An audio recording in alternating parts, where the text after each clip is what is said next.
Darating ang panahon na mawawala tayo sa mundong ito. At kapag dumating ang panahon na yun, hindi mahalaga sa kung gaano karami ng pera ang naipon mo sa bangko. Hindi rin mahalaga sa kung gaano ka successful sa trabaho o sa business mo. At lalong hindi mahalaga sa kung gaano kaganda ng mukha at ng katawan mo.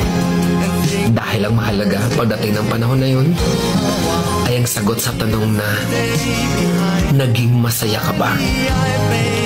Nagawa mo ba ang kagustuhan ng puso mo kahit pag-gaano ka malito sa mata ng mundo? Dahil sa huli naman, ikaw naman magdadala ng mga memories na yon sa libingan mo.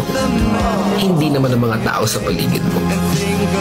So make sure na bago pa dumating ang panahon na aalis na tayo sa mundong ito, siguraduhin mo sa sarili mo na magiging masaya ka at magagawa mo ang kagustuhan ng puso mo kahit pag-aano ka kontra ng mga tao sa mundo.